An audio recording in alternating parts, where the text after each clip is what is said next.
할렐루야. 식사 맛있게 하셨습니까?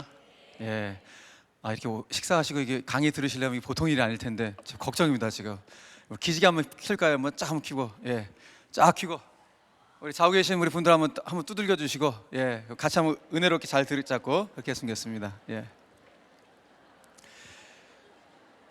지금 방금 우리 청년부 교육자들 보니까 이거 분명 얼굴로 뽑았다.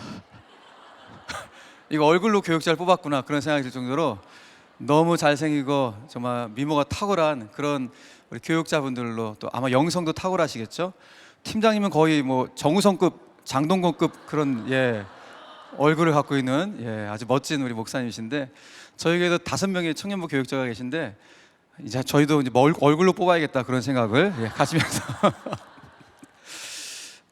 이게 만나교회가 이렇게 세대가 단절되는 것이 아니라 이렇게 세대가 이어져 간다는 그 이야기를 들으면서 저게 교회다 그런 생각을 저도 다시 한번 하게 되었는데, 그러면서 문득 그냥 올라오면서 생각난 찬양이 하나 있었는데, 이 찬양 아세요 여러분? 하나님 안에서 우리 서로 이어져 주가 거하실 성전이 되네.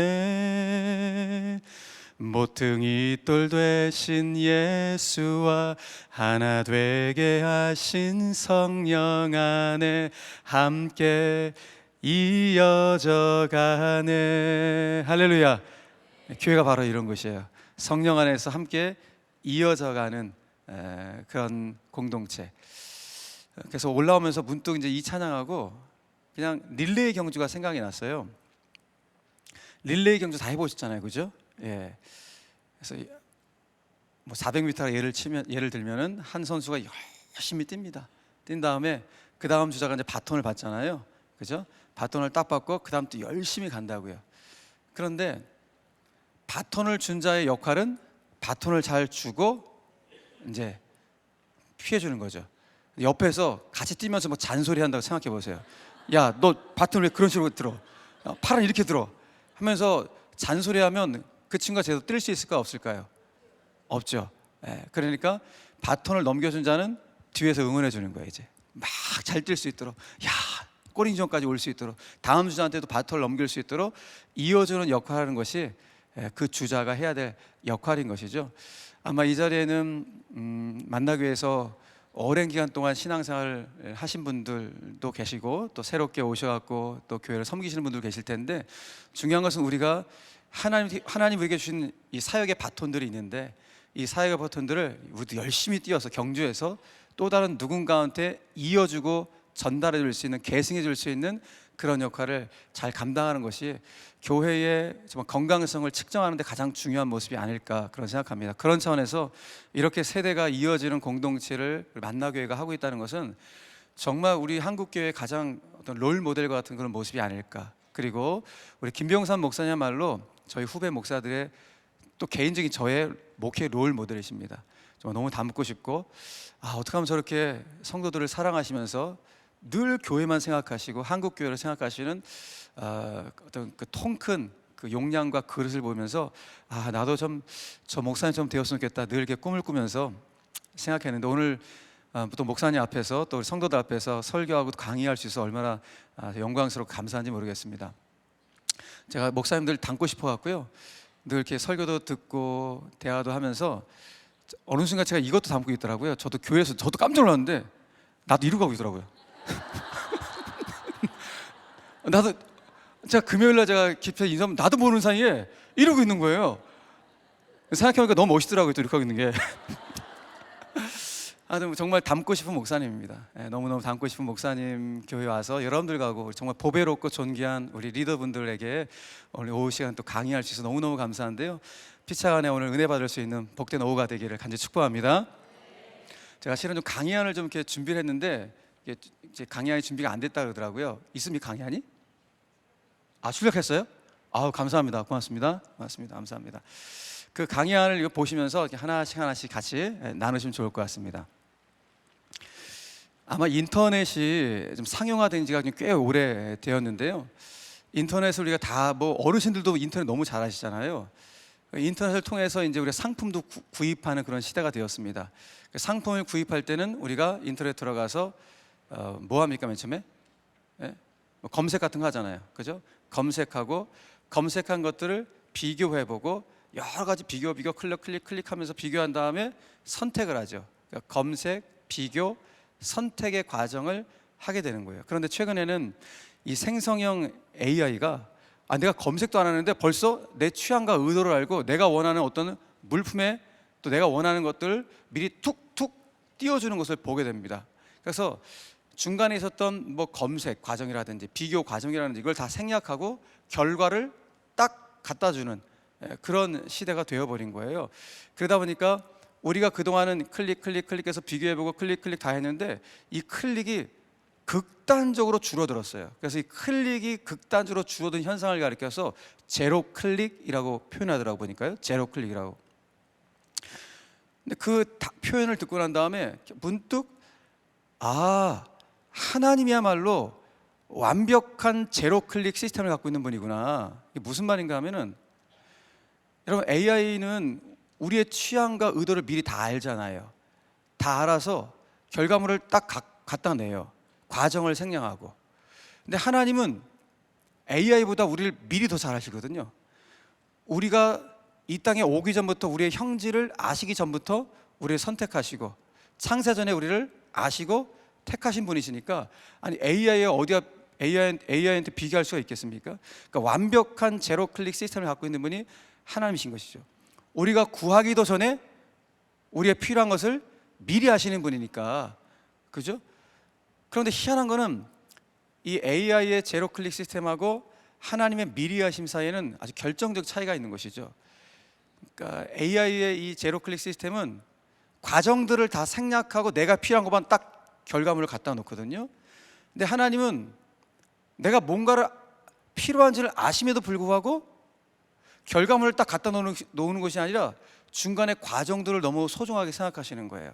그래서 내가 구할 것이 뭔지를 아시고 내가 필요한 것을 미리 아심에도 불구하고 우리 가운데 어떤 과정을 요구하세요. 무슨 과정? 구해라 그래요. 기도해라 그래요. 아니 아시면 그냥 주시면 될 텐데 왜 기도하러 가시는지, 그 이유는 다른 것이 아니라 그 기도라는 과정을 통해서 당신과 내가 인격적인 관계와 교제를 맺기 원하시기 때문인 것이죠. 그래서 주님 우리에게 이런 말씀하시는 거예요. 예레미야서 29장 말씀 보니까 같이 한번 읽어볼까요? 예레미야서 29장 말씀 12절 13절 시작. 너희가 내게 부르짖으며 내게 와서 기도하면 내가 너희들의 기도를 들을 것이요 너희가 온 마음으로 나를 구하면 너를 찾을 것이요 나를 만나리라. 자, 여기 보니까 너희들이 기도하면 내가 듣겠다라는 것이죠. 그러니까 응답을 주시겠다는 거예요. 그러니까 기도의 목적은 하나님의 응답방도 목적 되겠죠. 근데 하나님의 입장에서는 우리가 기도했을 때 가장 더 중요하게 생각하신 것은 너희들이 기도를 통하여 나를 만나는 거야. 나하고 교제하는 거야. 난 너희들의 필요 다 알거든. 필요 다 알매도 불구하고 너희들 나하고 교제했으면 좋겠다라는 차원에서 기도하라고 그 기도의 과정들을 굉장히 중요하게 생각한다는 것입니다. AI는 과정을 생각하지만 하나님 우리에게 이런 기도의 과정들, 훈련의 과정들을 붙잡고 가신다는 것이죠. 그래서 교회라는 것도 마찬가지예요. 교회에서 신앙생활 할 때도 그냥 내 뜻대로 내가 원하는 대로 그냥 신앙생활하면 더 편할 것 같은데 하나님은 아니야. 너희는 교회로 들어와. 교회라는 공동체 안에서 여러 가지 훈련의 과정들을 맡기시고 그 훈련의 과정들을 통과시키는 거예요. 왜? 그런 훈련의 과정들을 통해서 내가 누군가를 섬겼을 때 오는 은혜, 누군가를 존중했을 때 오는 기쁨, 그 섬김과 존중을 통해서 내 신앙이 성숙해진다는 사실을 주님이 아시기 때문에 이렇게 교회 안에서도 내가 원하는 대로 이렇게 하면 더 결과물이 좋을 것 같은데 나는 나의 생각 이전에 아니야. 교회 안에서 여러 가지 훈련의 과정들, 이 과정들을 네가 다 통과한 이후에 너는 더 성숙해질 수 있다는 차원에서 교회로 우리를 부르신다는 것이죠. 신앙생활이라는 것, 특별히 교회 생활하는 것도 마찬가지입니다. 교회 생활을 하다 보면은 여러분들이 오늘 이렇게 귀한 직분을 받으셨는데 직분이라는 것을 받는 과정도 있어요. 만납교회는 이런 과정들을 다 거치셔서 이런 존귀한 직분을 받은 분들이 이렇게 많이 계신다는 건 이게 얼마나 영광스러운 일입니까? 그러니 저는 가장 먼저 여러분들이 여기에는 장로님도 계시고 우리 권사님, 집사님 또 리더로 다 부름받은 분들인데 내가 리더로 부름받았다는 이 직분을 가장 먼저 내가 소중히 여길 수 있어야 됩니다. 하나님이 아무것도 아닌 나를 위해서 누군가를 섬길 수 있는, 특별히 가장 귀한 영혼을 섬길 수 있는 어마어마한 직분을 주셨다는 사실을 소홀히 여기지 않고, 하나님, 나 아무것도 아닌데 나 같은 자에게 이런 직분을 주시다니, 주님, 저는 주님을 의지할 수밖에 없습니다. 왜? 나는 은혜의 하루살이니까. 단 한순간도 하나님의 은혜가 없이는 나는 살아갈 수 없는 존재라는 사실을 기억하시면서 영혼을 섬긴다면, 그 영혼에 대한 가치는 말할 것도 없고, 내가 받은 이 직분에 대한 가치가 이렇게도 소중하구나 라는 것을 알게 될 겁니다. 그러므로 시작하시면서 여러분들이 받으신 이 리더의 직분을 정말 소중히 여기시고, 여러분 맡겨주신, 하나님께서 맡겨주신 그 영혼들을 정말 보배롭게 존귀하게 잘 섬기실 수 있는 우리 모든 리더가 되시기를 주님의 이름으로 간절히 축복합니다. 자, 그래서 오늘 저 여러분들하고 강의 안에 있는 순서대로 제가 나갈 텐데요, 크게 두 가지, 많게는 세 가지 정도로 드릴 텐데, 다 아는 내용이지만은 다 아는 내용이 가장 중요합니다.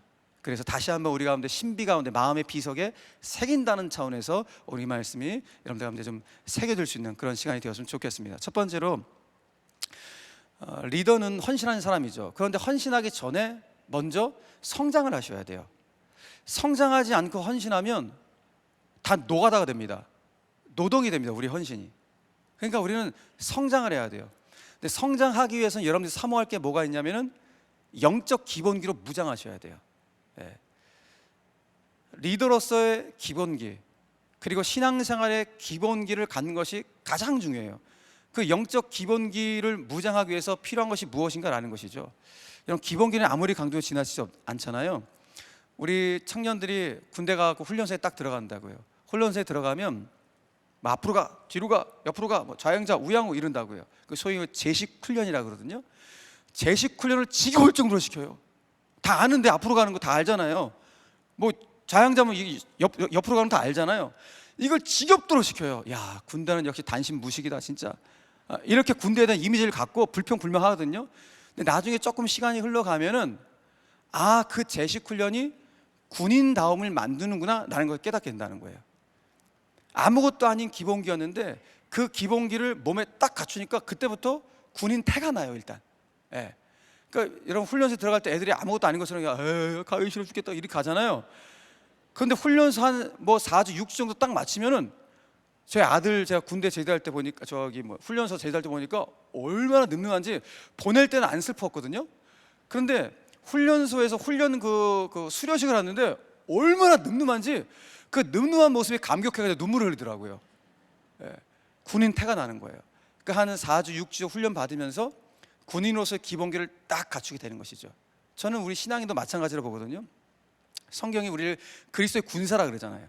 그러니까 그리스도의 군사인 성도도 마치 제식 훈련처럼 계속 반복적으로 받아야 될 훈련이 있어요. 그 훈련이 뭐냐? 기본적으로 말씀 훈련이죠. 기도 훈련이겠죠.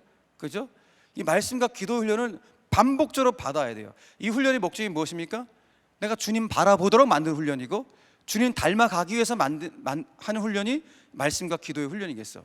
이것이 나를 그리스도의 군사답게 만드는 것이고 그리스도인답게 만드는 것입니다. 그러므로 이 기본기가 잘 되어 있을 때 우리는 영혼을 섬길 수가 있어요. 나조차도 기본기가 되지 않는데 누군가를 섬긴다? 이건 말도 안 되는 일입니다. 그러므로 이 기본기로 무장되어서 영혼들을 섬긴다는 것을 여러분 소중하게 여기시고, 기본기의 이 중요성을 다시 한번 각인할 수 있는 시간이 되었어야 되는데요. 제가 오늘 강의 안에 보면은 기본기의 중요성에 몇 가지 좀 제가 책을 통해서 읽었던 너무 좋다는 것들 제가 몇 가지 실었거든요. 거기 보면은 재즈 음악에 대한 이야기가 나오는데, 가슴 울리는 재즈 음악은 탄탄한 기본기를 갖춘 연주자들이 그러죠. 여러분 재즈 음악 많이 들어보셨잖아요. 재즈 음악 하시는 분들은 그냥 하다가 짝짝짝짝 여기서 짝짝짝 하고 연습 하나도 안 하고 하는데 기가 막힌 연주가 나오잖아요. 근데 왜 그런가? 기본적으로 그 악기에 대한 기본기가 탄탄하신 분들이니까 어떤 음악을 해야 될지를 너무 잘 아는 거예요. 근데 그것만 있어서는 안 되고, 기본적으로 기본기가 탄탄한 분들은 내가 들어갈 때와 빠질 때를 알아요. 내가 볼륨을 높일 때와 볼륨을 낮출 때를 안다는 거예요. 그래서 그 다음 구절에 보니까 다른 연주자들의 소리에 어떻게 해요? 귀를 기울이는 거예요. 귀를 기울이지 않다면 안 되겠죠. 그러니까 내 소리만 막 내고 싶다면, 혼자 막 치고 싶다면 재즈 연주 합주를 못하는 거예요. 좀 아름다운 재즈 연주는 내 소리가 나올 때와 뺄 때를 정확하게 인지하는 것이겠죠. 그 다음 보니까 적절한 타이밍에 어떻게 해요? 힘을 빼고 자신의 소리를 어떻게 해요? 살짝 얻는 거예요. 이게 재즈 음악의 대가들이 하는 음악의 모습이라는 것이죠. 저는 소그룹을 인도하는 우리 리더들 가운데 꼭 필요한 자세가 이 자세라 생각해요. 이게 가장 기본기예요. 기본적으로 내 영혼의 이야기를 들어줄 수 있어야 돼요. 귀 기울여줄 수 있어야 돼요. 리더가 혼자 맨날 자기 얘기만 쫙 한다 생각해 보세요. 얼마나 지겨운지 아세요? 짜증나요. 그러니까 리더는 내가 가서 내 이야기를 하는 것이 아니라 나에게 맡겨진 영혼들의 삶의 이야기, 기도의 제목들, 그대 때로는 고민들을 그냥 들어주는 거예요. 예. 근데 희한한 일은 들어주기만 했는데 그게 저기서 치유가 일어나고 회복이 일어나요. 스스로 본인이 말하면서 치유와 회복이 일어나는 놀라운 역사들을 보게 되는 것이거든요. 근데 중요한 것은 들어주는 것이 너무나 중요하다는 거예요. 그러다가 어느 순간 이때는 내가 들어가야겠구나라고 판단했을 때는 살짝 내 말을 얻는 거예요. 재즈 음악가들처럼. 예. 그것이 소그룹을 인도하는 우리 리더들 가운데 너무 중요하다는 것이죠.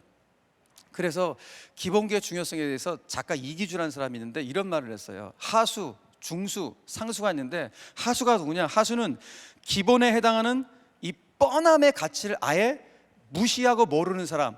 하수 중에 완전 하수 중에 하수자. 중수는 누구냐?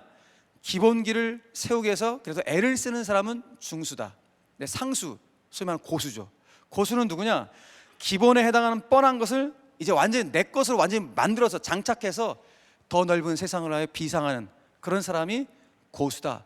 그러니까 기본기가 이만큼 중요하다는 것이죠. 그래서 한자 말에 본립도생이라는 말이 있거든요. 본립, 기본이 서면 나아갈 길이 보인다라는 말이 있어요. 그러므로 오늘 이 자리에 있는 우리 리더분들 가운데는 만나교회에서 목사님을 통하여 선포되어지는 신앙의 기본기들을 내 신비 가운데 정확하게 새기려고 정말 몸부림을 치셔야 됩니다.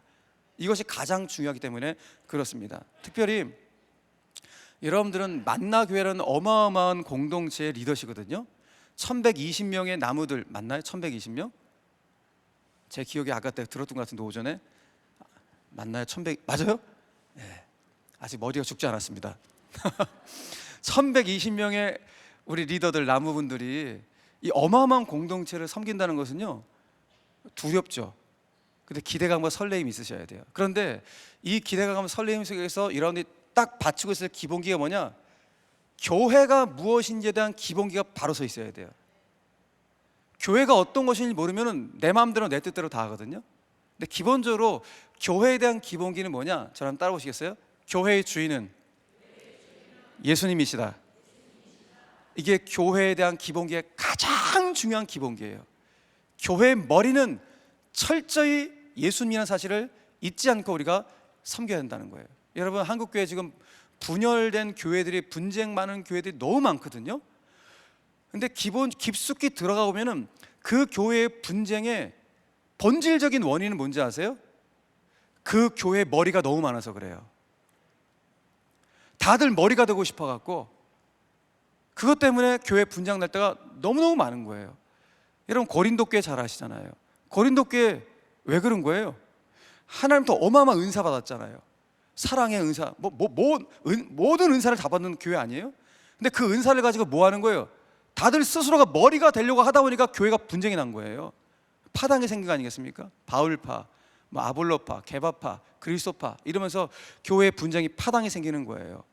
그러니까 우리는 오늘 생각해야 돼요. 우리 만나교회 주인은 예수님 맞나? 혹시 내가 우리 교회 머리가 되려고 내가 이 직임을 내가 감당하려고 하는 것은 아닌가? 라는 생각을 올해 출발하면서 계속 질문하셔야 돼요. 우리 교회 주인은 철저히 예수님이시고 나는 머리가 아니라 주님이 머리시고 우리는 주님의 그리스도의 몸의 지체라는 사실을 한순간도 잊어서는 안 됩니다. 그러면 지체는 여러분도 중요하죠. 그죠? 지체가 살아있어야 되니까.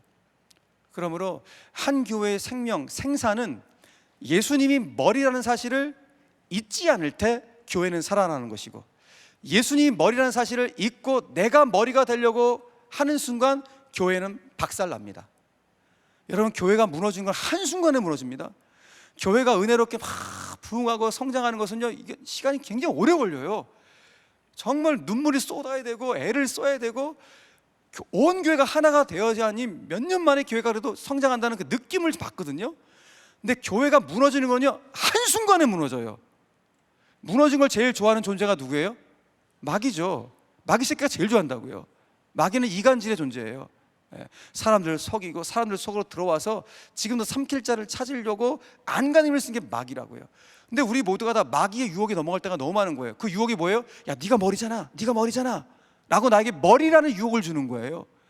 예수님이 머리라는 사실을 까맣게 잊고, 그렇지, 내가 이 정도 교회에서 헌신했으면 내가 좀 주장도 할 만하잖아. 내가 이 정도 교회에서 내가 이만큼 30년 동안 내가 헌금도 이렇게 하고 이만큼 헌신했으면 나도 좀 소리 좀 낼 만하잖아. 이런 생각을 갖는 순간 그 영혼도 죽고 교회도 메말라가기 시작하는 거예요. 만나교회가 지금까지 이렇게 아름답게 건강하게 성장한 이유는 예수님이 철저히 머리된 교회로서 여러분들 섬겨 오셨기 때문에 저는 믿습니다. 그러므로 가장 중요한 교회의 기본기, 예수님이 교회의 머리라는 사실을 한순간도 잊지 않고 올해도 여러분들의 사역을 출발하시길 간절히 축복합니다. 축복합니다. 그러니까 여러분, 아까 말씀드렸듯이 오케스트라를 잘 기억해 보세요. 오케스트라의 악기가 내 소리 좀 더 내고 싶은데, 나 진짜 연습 진짜 많이 했는데 여기서 내 소리 안 나면 안 되는데 창피한데 하면서 자기 소리를 내는 순간 오케스트라 망가지는 거예요. 교회도 마찬가지예요. 내 소리를 좀 내려고 애를 쓰는 순간 교회의 화음이 다 깨집니다. 여러분들은 하나님께서 올해 아름다운 선율로 보내주신 리더라고요. 그 아름다운 선율은 내 소리가 튀어나와서는 안 돼요. 같이 아름다운 화음을 이루어야 돼요. 여러분 합창 보십시오. 합창에는 소프라노, 알토, 테너, 베이스가 있잖아요. 그렇죠? 소프라노는 멜로디를 내기 때문에 소리가 잘 드러나잖아요. 그죠? 소리가 잘 드러나요. 베이스도 화음의 기초고 기둥이기 때문에 남자의 저음이지만 소리가 들려요. 테너는 말할 것도 없죠. 테너는 가장 높은 음이기 때문에. 그래서 합창에서 뭔가 음이 좀 이상하다, 대부분 범위는 다 테너들이에요. 테너들이 음이 흔들려서 그 화음이 흔들리는 거야. 그럼 알토는 이도저도 아닌 것 같아요. 실은 알토는 들리는 것 같지도 않고 있는 것 같지도 않고 아무것도 아닌 것 같은 거예요. 근데 서울시 오페라단 악단 단장인 이기용이라는 분이 계신데, 이분이 중앙일보에 알토들의 존재감이라는 글을 썼는데, 그 글을 읽고 야, 이게 교회구나 라는 생각을 했어요. 한번 제가 적어놨는데 한번 보시겠어요? 알토는 우선 합창에 볼륨감을 준다. 스스로의 소리를 드러내지는 않지만 전체의 합창 소리를 풍부하게 만든다. 알토는 협력자다. 소프라노와 협력하여 이중의 선율선을 만들기도 하고 테너와 협력하여 화성을 완성한다. 만일 색채감이 많은 화성을 사용하고 싶다면 특히 알토의 협력이 절실하다. 여러분, 알토는 드러나지 않잖아요. 교회에 이렇게 알토와 같은 분들, 드러나지 않지만 꼭 있어야 될 그 자리에서 소리 내지 않지만 항상 뭔가 기도의 소리를 가지고 섬기는 분들이 있게 될 때 그 교회가 건강한 교회입니다. 저는 그래서 이 글을 보면서 그래, 이게 교회다. 정말 단단하고 견고한 공동체를 세워간다는 것은 이런 알토의 역할을 감당하는 리더들이 많을 때 그 교회는 정말 아름답게 성장해 가는 것이지. 그러니까 소그룹 리더들이 대부분 실은 다 알토가 되려고 해야 돼요. 그런데 우리의 마음은 다 뭐 되고 싶어요? 소프라노 되고 싶은 거예요. 그래서 아마추어 합창단의 대부분 다 소프라노 하고 싶은 거야. 왜? 내 소리 드러내고 싶어 갖고. 그래서 항상 찬양대 보면 알토 수가 제일 작아요. 근데 알토에 계신 분은 손 한번 들어보세요. 알토. 존귀한 분들이에요, 분들 진짜. 물론 소프라노, 테너, 베이스 다 정말 너무 귀한 분들이지만 내 소리 잘 드러나지 않지만 그래도 그 찬양단 안에서 아름다운 화음을 받쳐주기 위해서 그 자리에 존재감 전혀 없지만 그래도 합창을, 화음을 이루는 그 역할을 감당하는 것은 얼마나 소중한지 모릅니다. 그런 차원에서 이런 알토와 같은 소그룹의 리더리 여러분 사모하셔야 되는데, 한국교회가 코로나 이후로 조사를 했어요. 어떤 교회들이 그래도 코로나 이후에 하락하지 않고 그래도 어느 정도 명맥을 유지할까, 아니 그 이상으로 부흥한 교회들은 어떤 교회일까라고 조사했더니 일단 크게 두 가지가 나오는데, 가장 큰 게 소그룹이었어요. 그냥 두 번째 예배였거든요. 그러니까 만나교회는 뭐 예배는 말할 것도 없잖아요. 근데 소그룹의 이 건강함들, 그 소그룹의 끈적끈적한 영적인 친밀감들이 좋은 교회들이 코로나 이후에도 흔들리지 않고 오히려 더 성장하더라는 것이 실제 조사 결과에 나온 거예요. 근데 저희 교회만 보더라도 저희 교회도 코로나 이후에 정말 너무 감사하게도 너무 큰 하나님의 은혜를 주셨고 부흥을 했는데, 그 부흥에 저도 조사를 해보니까 저희는 이제 다락방이라 그러거든요. 저는 사랑의 출신이다 보니까 그대로 갖고 왔는데, 소그룹 다락방, 이 소그룹이 굉장히 많이 생기고 그 소그룹이 너무 활성화되고 그 소그룹을 통해서 정말 치유와 회복이 일어나는 그런 것들이 너무 많아지니까 그 소그룹을 통해서 교회가 아주 견고하고 그리고 또 힘을 얻어서 가는 그런 모습을 직접 제가 목회를 통해서 확인했습니다. 그러므로 여러분들은 만나교회의 영적 부흥에 가장 중요한 키를 갖고 있는 분들이에요. 그래, 내가 이 키를 갖고 있으니까 내 소리를 내야지, 그러면 절대 안 되시고, 알토와 같은 마음을 가지고 그래, 내 역할이 이렇게 중요하구나, 정말 나를 통해서 하나님께서 한 교회를 세우셨구나. 여러분들 한 교회를 마친 목회자시거든요. 작은 예수로서 그 영혼을 책임지는 목회자로 교회가 파송한 거예요. 그러니 거기서 여러분들이 그런 영적인 무게감을 가지고 사역을 잘 감당해 줄 때 여러분들 영혼도 살고 맡겨진 그 귀한 영혼들도 주님 안에서 건강하게 세워질 줄 믿으시길 바랍니다. 그래서 우리가 알토와 같은 그런 마음을 가져야 된다라는 것입니다. 자, 두 번째, 우리는 리더는 성장해야 되는데 이렇게 영적인 기본기가 무장되지만 성장할 수 있고, 두 번째 무엇인가? 여러분 지속적으로 공급을 받으셔야지만 성장할 수가 있어요. 아니, 내 안에 공급된 게 없는데 어떻게 맨날 부어줄 수가 있겠냐고요. 공급이 들어가야 될 거 아니에요. 그러면은 지속적인 공급을 어디서 받아야 되는가? 신학적으로 교회를 어머니라 그러거든요. 어머니가 아이들 가운데 모유부터 시작해서 때가 되면은 그 아이에 맞는 이유식도 주고 밥도 주고, 이렇게 성장 과정에 따라서 밥이 달라지잖아요. 교회도 마찬가지예요. 교회도 새가족 때부터 이렇게 장성할 때까지 교회가 여러분들 가운데 주시는 때에 맞는 양식들이 있어요. 만나교회 같으면 뭐 여러 가지 그 프로그램들 많잖아요. 그런 여러 가지 말씀 프로그램들, 기도 프로그램들 통해서 우리 교우들 가운데 필요한 양식들을 때에 맞게끔, 또 그분의 신앙의 성장에 맞게끔 딱딱딱 준다고요. 그렇기 때문에 이 공급을 받는 게 굉장히 중요한데, 그러면 우리 리더분들은 어디서 공급받아야 되는가? 기본적으로 세 군데예요. 이건 저희 교회를 예를 들었기 때문에 그냥 할게요. 첫 번째, 주일 예배를 통해서 여러분 꼭 공급을 받으셔야 돼요. 그러니까 주일 예배를 성수한다는 것은 리더에게서는 이건 의무예요. 반드시 주일 예배 참석하셔갖고 담임 목사님을 통해서 그날의 메시지의 핵심뿐만 아니라 또 교회 전체적인 방향, 그 목사님 갖고 계신 큰 그림의 비전들을 함께 공유하시면서 공급 받으셔야 돼요. 여러분, 만나교회 주일 예배만큼 성령의 임재가 강력한 예배가 대한민국에 찾아볼 수 있는 교회가 몇 군데가 없어요. 수원절교회 빼놓고. 죄송합니다. 진짜 여러분, 만나교회 주일 예배를 어디에 비할까요? 정말 강력한 성령의 임재가 있는 이 주일 예배를 통해서 여러분들이 은혜를 받으셔야 돼요. 여기서 은혜를 받지 못하고 여러분들이 사역을 하시잖아요. 아까 말씀드렸듯이 다 노가다 돼요. 노동돼요. 아니, 교회에서 왜 노가다 뛰냐고요. 한 주간 동안 일터에서 그렇게 가정에서 힘들게 살아왔는데 교회에서 왜 노동을 하냐고요. 여러분들의 섬김이 기쁨이 되셔야죠. 그죠? 그러니까 그런 마음으로 여러분들이 예배를 참석하셔야 돼요. 그래서 은혜 받는데 먼저 신경 쓰셔야 돼요. 따라합시다. 은혜 받는데 선수가 되자. 은혜 받는데 선수가 되셔야 돼요. 그래서 어떻게든지 은혜를 갈망하고 내가 은혜의 말씀이 선포되어지고 은혜로운 예배가 있는 그 자리에 내가 반드시 사수하겠다, 그런 마음으로 주일 예배를 사수하는 리더가 반드시 되셔야 합니다. 두 번째는 소그룹이에요.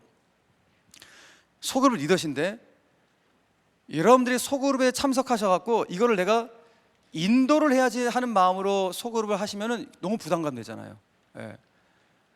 나도 부족한데, 나도 연약한데 누구를 섬겨요, 솔직히.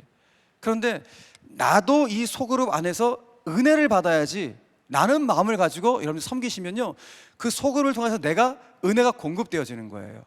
그래서 내가 말씀을 준비하고 내가 뭔가를 다 준비하겠지만 그 준비 과정을 통해서 내가 받은 은혜가 흘러가야 되는데 줄 게 없는데 뭐 어떻게 할 거예요?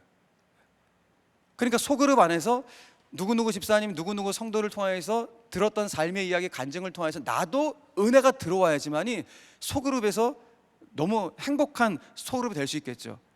동시에 우리 리더들이 해야 될 사실이 무엇인가 하면, 이 소그룹을 통해서 소속감과 공동체성을 확인해 줘야 돼요. 그래, 나 만나교회 교인이지, 그래, 나 만나교회 리더지, 라는 이 소속감이 가장 분명하게 되는 것이 소그룹이에요. 여러분, 주일날 또 토요일날 이런 모이시는 이 대그룹 예배를 통해서는 깊은 교제를 나눌 수가 없어요. 이건 불가능한 일이에요. 그렇기 때문에 이런 소그룹을 통해서 작은 단위 안에서 서로의 삶과 기도의 제목과 말씀을 나눔으로 그분과의 깊은 친밀한 교제가 이루어지죠. 그래서 어려운 일이 생기면은 실은 담임 목사님 또 교구 목사님 찾아가기보다 내 리더한테 아픔을 이야기할 때가 더 많을 거예요. 그래서 우리 리더분들 가운데 그 안에 있는 우리 순원들이 누구누구 순장이 뭐 우리 교회로 말하면 누구누구 순장이 저에게 이런 기도 제목이 이런 아픔이 있는데 기도해 주세요라고 찾아오신다면 그 순장님은 따봉이에요. 진짜 너무 사역을 잘하시는 거죠. 신뢰를 안 한다면 왜 기도 제목을 나한테 주겠습니까? 순장인 나를, 리더인 나를 신뢰하지 않으면 나한테 어떻게 그런 아픔을 얘기할 수 있겠습니까? 그러니까 그분의 입장에서는 우리 리더가 내가 가장 신뢰할 만한 분이라고 생각하기 때문에 기도의 제목과 아픔을 고백하는 것이죠. 그 말은 뒤집어서 무슨 말인가? 나는 만납교회 교인이야. 나는 만납교회 공동체의 한 일원이야. 그렇기 때문에 만납교회 리더에게, 만납교회 목회자에게 자기 아픔을 이야기하는 것이죠.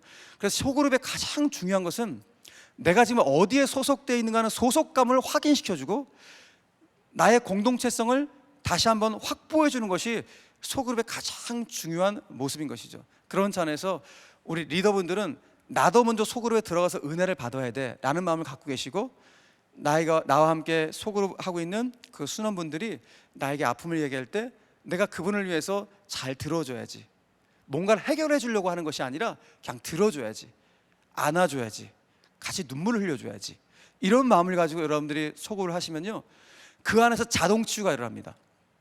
내가 이 사람을 어떻게든지 해결해 줘야지, 이런 말 저런 말 오히려 상처만 돼요. 그러니까 우리가 언어라는 게 물론 정말 깊이 있는 언어들, 따뜻한 언어를 소유한 분들이 참 많이 계시지만 대부분은 실은 우리가 상처를 주는 말을 은연중에 많이 하게 돼요. 괜히 나는 이 사람을 위로한다고 주는 말이 그 사람한테 비수가 되어 돌아올 때가 너무 많은 거예요. 그러니까 소그룹 안에서 내가 먼저 은혜를 받겠다는 마음을 가지고, 이 말은 뭐예요? 그분의 이야기를 내가 듣겠다는 마음을 가지고 들어가면 그 소그룹 안에서 자연스러운 공동체성과 소속감을 확인하면서 치유와 회복이 일어난다는 것입니다.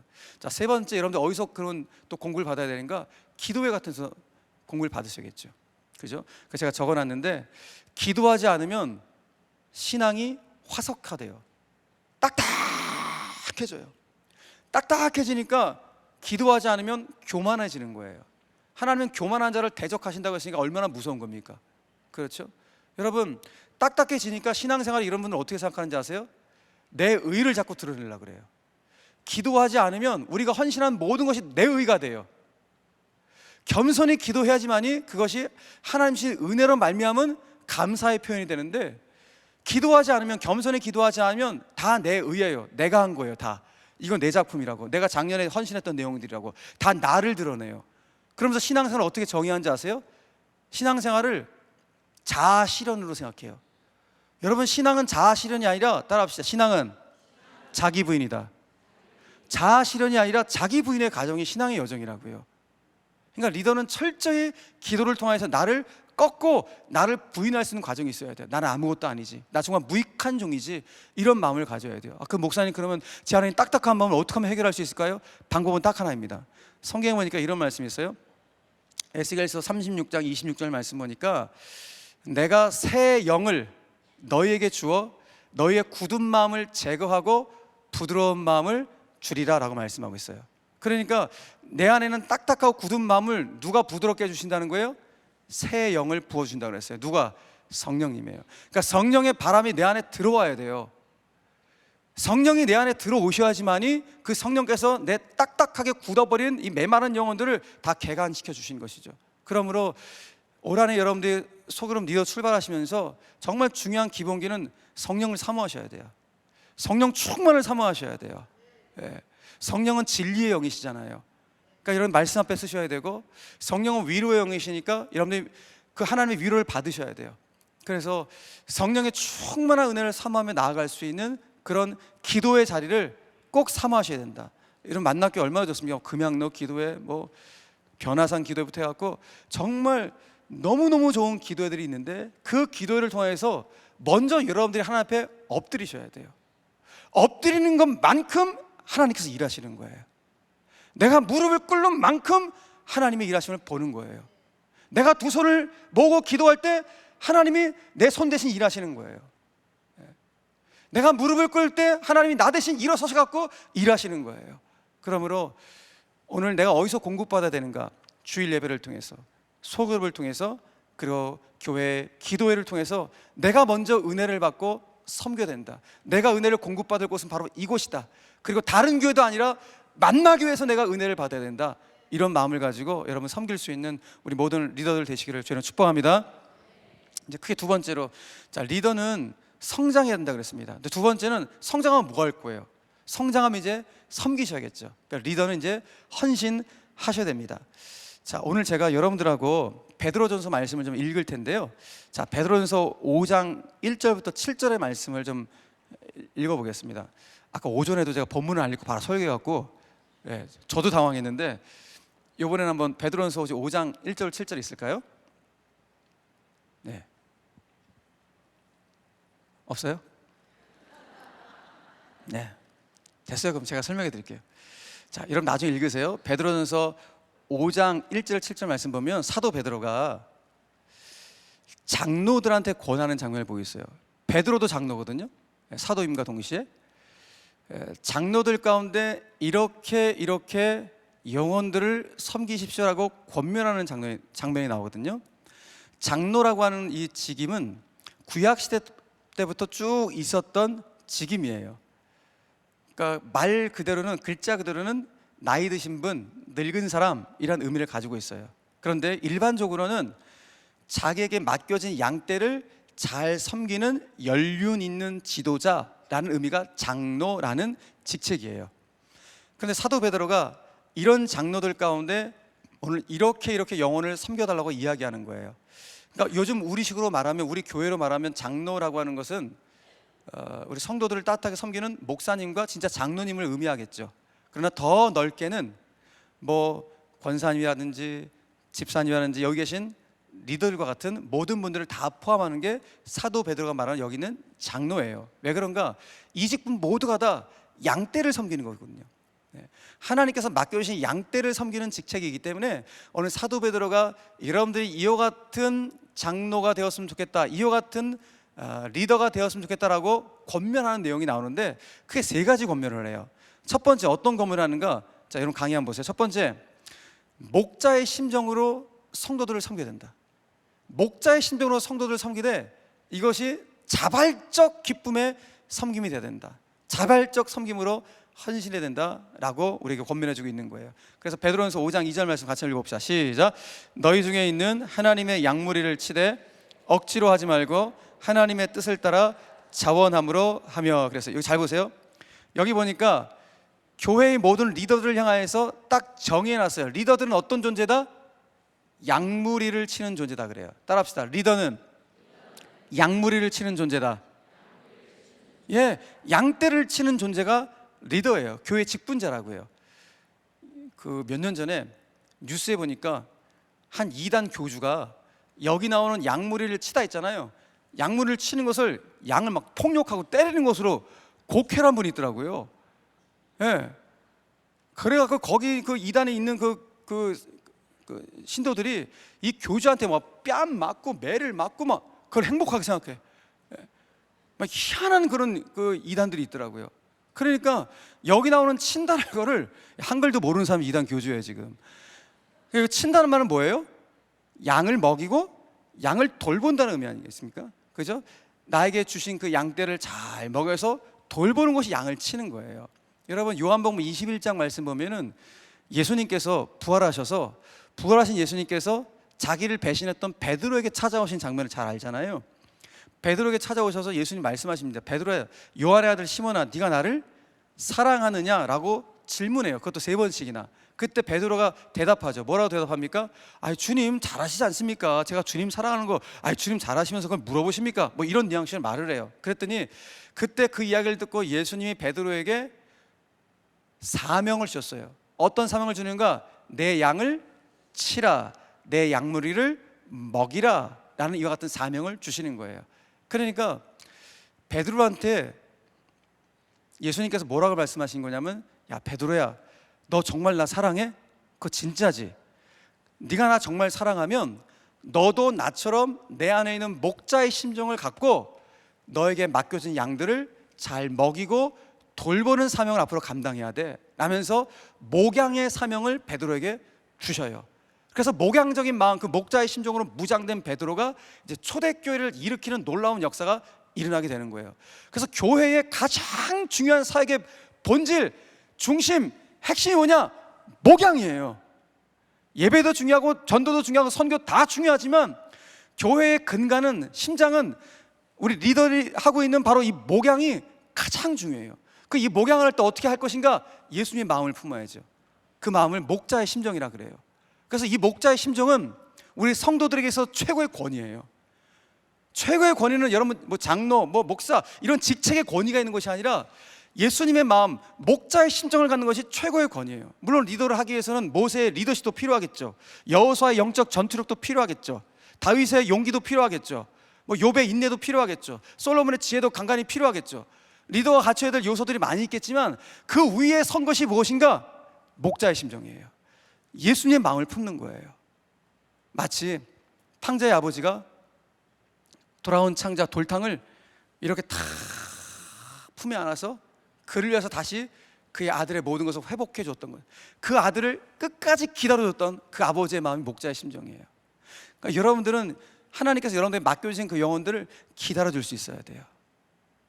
제가 만납게 오늘 오다 보니까 대형 그 간판에 기다림은 낭비가 아닙니다라는 게 딱 있더라고요. 와, 마음이 탁 왔어요. 목사님, 기다림은 낭비가 아니라는 거 맞습니다. 여러분들이 목자의 심정을 가지고 그 영혼들을 기다려 주셔야 돼요. 사랑으로, 기도로 기다려줄 수 있는 그 목자의 심정을 소유하는 것이 가장 중요한 거예요. 그래서 오늘 첫 번째로 사도 베드로가 예수님한테 배운 거 아니겠습니까? 목자의 심정을. 그래서 오늘 편지를 쓰면서 여러분들도 이 목자의 심정을 담아서 자발적 기쁨으로 섬겨주세요 라고 권면을 해주는 거예요. 두 번째, 우리가 어떻게 좀 섬겨야 되는가? 이렇게는 섬기지 말아달래요, 사도 베드로가. 두 번째, 개인적인 욕심이나 주장하는 자세로 봉사하지 마세요 라고 말씀하는 거예요. 자, 오늘 본문 말씀 읽어볼까요? 2절로 3절 말씀인데요. 자, 다 같이 시작. 더러운 이득을 위하여 하지 말고 기꺼이 하며 맡은 자들에게 주장하는 자세를 하지 말고 양무리의 본이 되라 그랬어요. 자, 여기 보니까 더러운 이득을 위해서 봉사하지 말라 그랬어요. 굉장히 중요해요. 여러분, 목회자인 저를 비롯해서 많은 리더들을 무너뜨리는 것이 중에 가장 결정적인 게 뭐냐면은 실은 탐욕이에요. 돈 욕심, 자리 욕심, 명예 욕심. 사도 베드로는 이런 욕심, 이런 탐욕이 우리 리더들을 한순간에 무너뜨린다는 사실을 너무 잘 알기 때문에 오늘 그 리더들을 향해서 이 편지를 쓰면서 권면하고 있는 거예요. 여러분, 어떤 경우에도 더러운 이득을 위해서, 여러분 개인적인 꿍꿍이를 위해서 교회 봉사하지 마세요. 무슨 직책을 받기 위해서, 장로 직분을 받기 위해서 그런 꿍꿍이를 가지고 봉사하지 마세요. 여기 보니까 뭐라고 말씀하시는 거예요? 우리가 받는 직분은 하나님께서 영광스럽게 주신 직분이니까 기꺼이의 마음으로 그래요. 기꺼이 그러잖아요. 기꺼이의 마음으로, 다시 말해서 순수한 열심으로 섬기셔야지 거기에 개인적인 꿍꿍이가 들어가서는 안 된다는 거예요. 그래서 제가 강의 안에 적어놨지만 어떻게 섬겨야 되는가? 개인적 욕심이 아닌 어떻게 해요? 순수한 열심으로. 내 욕심이 들어가서는 안 돼요. 정말 순수한 열심으로 리더를 섬기셔야 돼요. 그래서 사도 베드로가 이 말을 한 다음에 한 걸음 더 나아가서 이렇게 하지 말래요.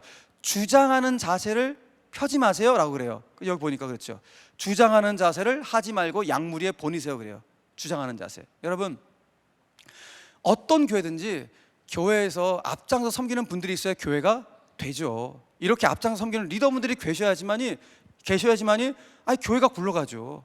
사람이 없는데 어떻게 교회가 되겠냐고요. 그죠? 정말 예수님 마음을 품고 있는 이런 많은 분들이 계셔야지만 교회가 든든히 서가는 거예요. 그래서 여기 계신 리더분들의 몸의 헌신, 물질의 헌신, 시간의 헌신, 은사의 헌신 때문에 교회가 든든히 서가는 거예요. 얼마나 고마운 일인지 모릅니다. 정말 고마워요. 아마 우리 김병사 목사님은 뭐 늘 그렇지만 우리 성도님 가운데 너무 고마우시거든요. 이게 목회자의 마음이에요. 그러니까 여러분들이 계셔갖고 이렇게 교회가 세워져 가요. 근데 문제는 무엇인가 하면 이렇게 교회를 섬기다 보니까 나도 이제는 주장 좀 할 만하잖아 라는 생각을 갖기 시작하는 거예요. 내가 이 정도로 섬겼으면, 이 정도의 위치가 되면 나도 교회에서 이 정도 한 말 정도는 내가 좀 주장할 수 있는 거 아니야? 라는 생각이 문득문득 생기게 된다는 거예요. 예. 근데 사도 베드로 우리한테 경고하는 거예요. 결코 주장하는 자세를 갖지 마세요 라고 말하는 거예요. 그 주장하는 자세가 뭔가, 어느 순간 되면 나도 모르게 공로의식이 생겨요.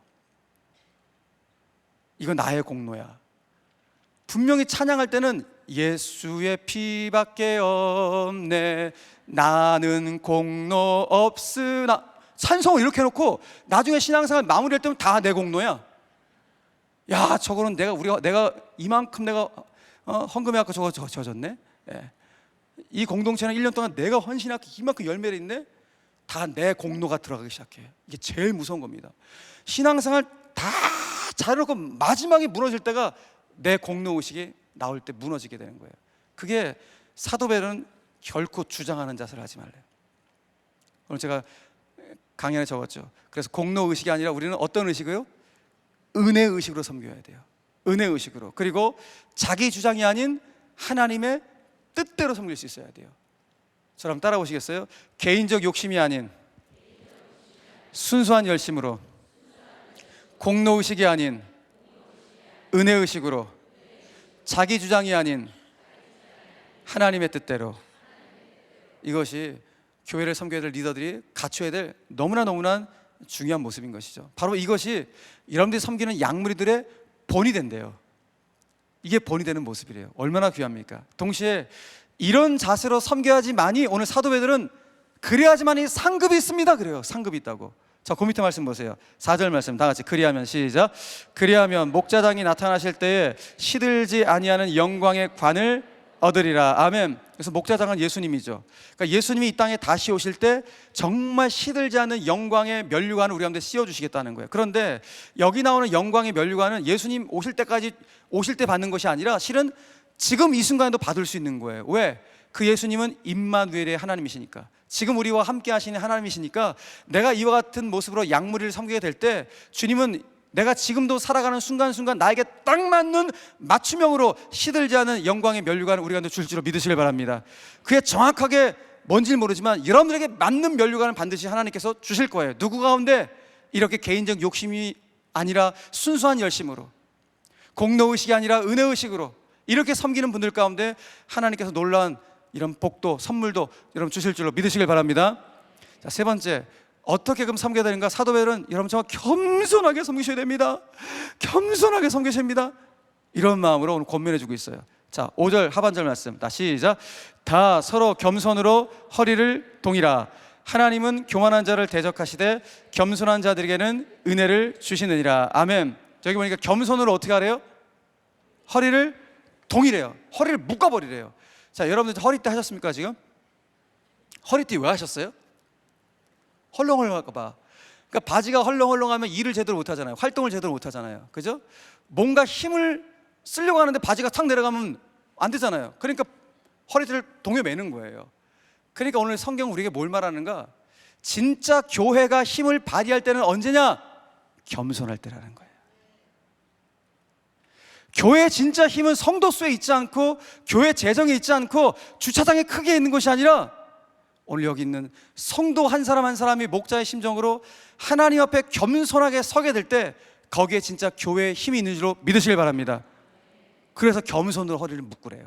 그런데 겸손은 이렇게 두 가지 겸손이 있다고 저는 생각하거든요. 강의에 제가 적어놨는데 첫 번째는 사람 앞에서 겸손이고 또 하나는 하나님 앞에서의 겸손이에요. 사람 앞에서의 겸손은 말 그대로 여기 보니까 남을 존중하고 자기를 내세우지 않는 태도가 겸손이겠죠. 그죠? 성경 말씀 보면 사도 바울이 이렇게 말해요. 빌립보서에서. 자, 오직 겸손함 읽어봅시다. 시작. 오직 겸손한 마음으로 각각 자기보다 남을 낮게 여기고. 자, 여기서 낮이 지읒이 아니라 시옷이에요, 여러분. 예, 지읒이 되면 큰일 나요. 예, 지읒이 되면 하대하는 거, 사람을. 시옷이 돼야 돼요. 그죠? 예.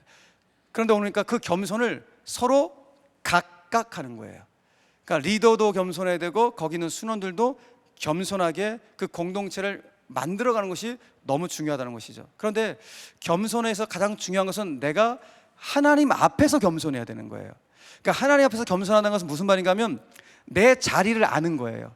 내 위치를 아는 게 하나님 앞에서 겸손이에요. 여러분, 제가 앞서 말씀드렸듯이 우리는 은혜의 하루살이라고요. 단 한순간도 은혜가 없이는 살아갈 수 없는 존재예요. 그러므로 내가 있어야 할 위치는 어딘가? 하나님의 은혜 아래예요. 하나님의 말씀 앞에 서게 될 때 하나님 앞에 겸손해질 수 있는 거예요. 그래서 오늘 성경은 이렇게 말을 하는 거예요. 사도 베드로가, 자 보세요, 5장 6절 말씀 다 같이 시작. 그러므로 하나님의 능하신 손 아래에서 겸손하라. 때가 되면 너희를 높이 시리라. 아멘. 우리가 있어야 될 위치가 어디라고요? 하나님의 은혜 아래예요.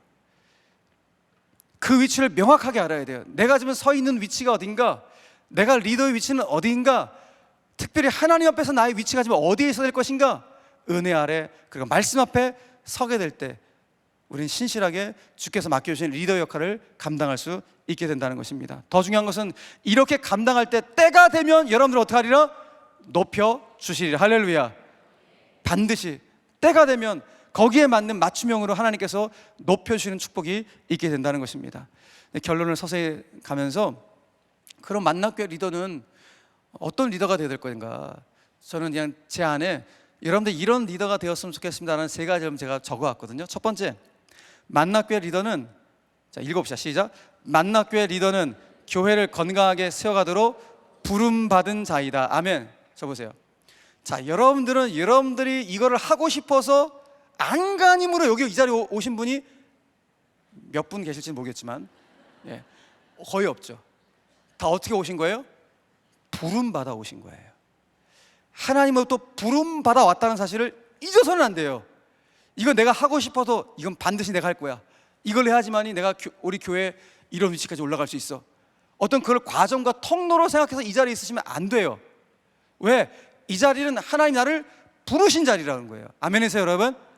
그래서 올 한 해 사역하시면서, 그래, 나같이 부족한 자를 하나님이 불러주셨구나, 나는 이 부르심에 순종하는 거야. 부르심에 순종하게 될 때 우리가 찬송 불렀던 것은 가장 좋은 길로, 가장 완전한 길로 우리를 이끌어 주시는 거예요. 할렐루야. 두 번째, 만나교회 리더. 시작. 만나교회 리더는 교회가 필요한 자리에서 봉사해야 한다. 아멘. 중요한 거, 교회가 필요한 자리에 여러분들이 계셔야지 내가 원하는 자리를 고집해서는 안 돼요. 많은 교회 문제가 생기면은 내가 원하는 자는 여기인데 담임 목사님이 아니라고 여기를 보내. 거기에 시험 들어갖고 상처받아갖고 온갖 섭섭마귀들이 막 드는 교회들이 얼마나 많은지 몰라요.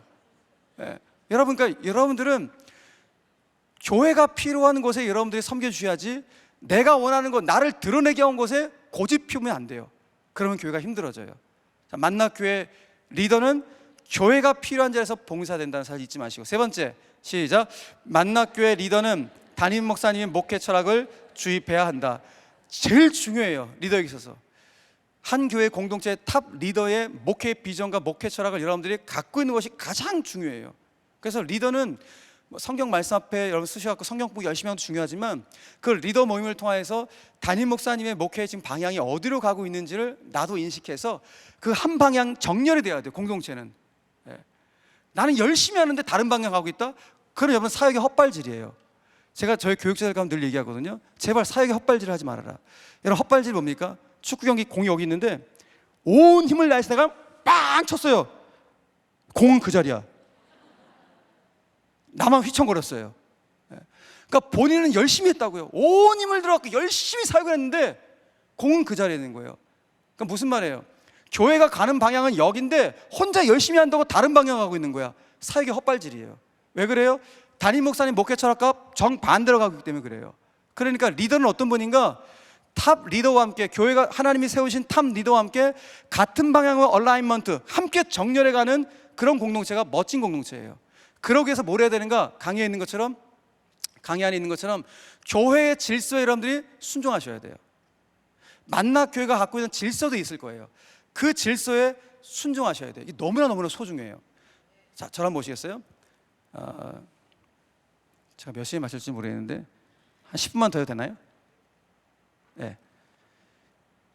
민수기 10장에 보면은 이스라엘 백성 공동체가 광야에서 그 200만 명의 공동체가 전체가 일어나서 이제 행군을 계속 반복하거든요. 가나안 땅 들어갈 때까지.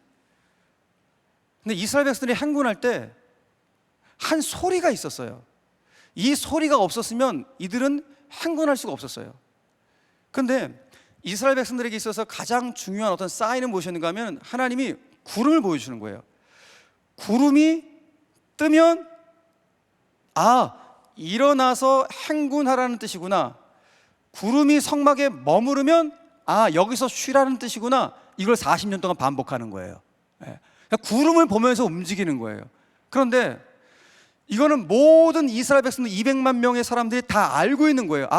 구름이 보이면 행군하는 것이고 구름이 가라앉으면 여기서 쉬라는 뜻이구나. 이걸 다 알고 있어요, 하나님의 뜻을. 그런데 200만 명의 백성들이 하나님의 뜻을 내가 안다고 구름 떴다, 우리 먼저 가자, 이렇게 가지 않았다고요. 우리 집화 먼저, 나 먼저, 이런 식으로 가지 않았다고요. 그 하나님의 뜻을 안다고 해서. 그렇게 가지 않고 하나님은 어떻게 하셨는가? 제사장으로 하여금 나팔을 만들게 하셨어요. 은나팔 2개를 만들라 그래요. 그래서 제사장으로 하여금 나팔을 불게 해요. 구름이 뜨면은 제사장이 나팔을 붐 분다고요.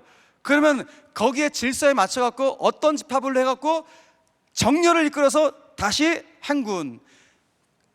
구름이 가라앉으면 다시 나팔을 불 불면 다시 그 순서대로 정착. 하루 동안 이런 식으로 해서 반복하는 거예요. 자, 무슨 소리에 맞춰갖고요? 제사장의 나팔 소리에 맞춰서. 이게 교회의 모습이어야 돼요. 여러분, 교회에서 이건 하나님 뜻 같은데? 이거 하나님 뜻인가? 이렇게 해야지, 이렇게 해야지, 나 혼자. 내가 하나님의 뜻을 안다고 해서 나 혼자 그 일을 하려고 해서는 결코 안 된다는 거예요. 그럼 교회가 질서가 무너지는 거예요. 그러니까 하나님은 질서의 하나님이라고 말씀하셨거든요. 우리는 철저히 질서의 하나님이에요.